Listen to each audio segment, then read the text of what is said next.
కొంచెం ఎక్కువ అసలు కొద్దిగా అదిగో కలర్ చేంజ్ అవుతూ ఉంటుంది చూసారా? అలాగా కొంచెం కలర్ చేంజ్ అయింది అనేసరికి అప్పుడు అల్లం వెల్లుల్లి పేస్ట్ వేస్తాను. అల్లం వెల్లుల్లి పేస్ట్ వేశాక అది కూడా మగ్గుతుంది కదా! మగ్గిన తర్వాత ఆహ్, అందులోకి మనం అది మగ్గుతుంది కదా! కలిపేసి మగ్గనిస్తాను. మగ్గిన తర్వాత అందులోకి ఉప్పు, కారం, పసుపు, జీలకర్ర, ధనియాల పొడి, జీలకర్ర ఆల్రెడీ అందులో వేసేసాను కదా! అందుకని మళ్ళీ వేయట్లేదు జీలకర్ర పొడి, ధనియాల పొడి, మసాలా వేస్తాను. ఇది ఏంటంటే అదిగో అది క్లిప్ మిస్ అయిపోయింది. నేను రికార్డ్ చేశాను అనుకున్నాను. కానీ రికార్డ్ చేయలేదు. మర్చిపోయాను. అంటే బటను నొక్కడం మర్చిపోయినట్టున్నాను. చూసుకోలేదు. అవి వేసిన తర్వాత అలా మగ్గనిస్తాను కొంచెం సేపు. ఆయిల్‌లో మగ్గిన తర్వాత అప్పుడు రైస్ వేస్తాను. కానీ నేను సాస్‌లు అయి యూజ్ చేయను. ఎందుకంటే అవి ఎందుకో మంచివి కాదని నాకు ఫీలింగ్. అందుకని ఇప్పటికొచ్చి నేనెప్పుడు సాస్ ఏసి పెట్టలేదు పిల్లలకి.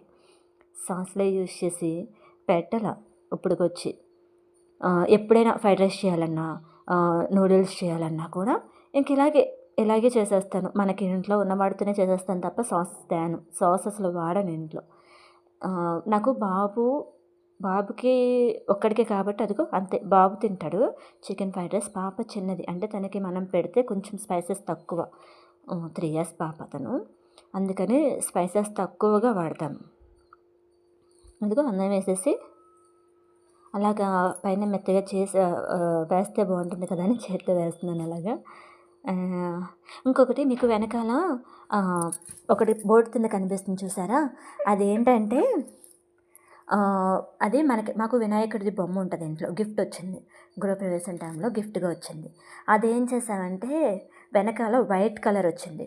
వైట్ కలర్ వెనకాల ఖాళీగా వైట్ కలర్ వచ్చి ఏంటి గ్యాస్‌కి వెనకాల ప్లేస్ అనేది వైట్ కలర్ కాఫీ లాగా వచ్చింది. అంటే దాన్ని ఆయిల్ పెడితే ఆయిల్ మరకలై పడిపోయి చిరాగ్గా కనిపిస్తదని చెప్పి ఆ ప్లేస్‌లో ఇలాగ వినాయకుడిది మనకి గిఫ్ట్స్ వస్తాయి కదా! ఆ గిఫ్ట్‌ది వెనకాల పెట్టా గిఫ్ట్ బాక్స్ వెనకాల పెట్టా. ఇప్పుడేమవుతుందంటే దాన్ని చూసారా ఆయిల్ మరకలై ఉన్నాయి. దాని మీద ఏంటంటే ఆయిల్ మరకలు దాని మీదే పడతాయి. మనకి కొంచెం అది చిరాకయిందనేసరికి అదొకటి మార్చుకుంటే సరిపోతుంది. మనకి మళ్ళీ వెనకాల చిరాకయ్యి నాదసలే వైట్ కలర్ దానివల్ల ఇట్టే మొత్తం పాడైపోతుంది. అందుకని చెప్పేసి ఇలా చేశా. పిల్లలకి కదా! ఇదిగో నెయ్యి వాడుతున్నాను. నెయ్యి వేశాను. కొంచెం నెయ్యి ఎక్కువ వేశాను అందులో. మళ్ళీ అన్నం మీద కొంచెం పసుపు, పసుపు కాదు కొంచెం కారం, ఉప్పు, ధనియాల పొడి వేశా కొంచెం.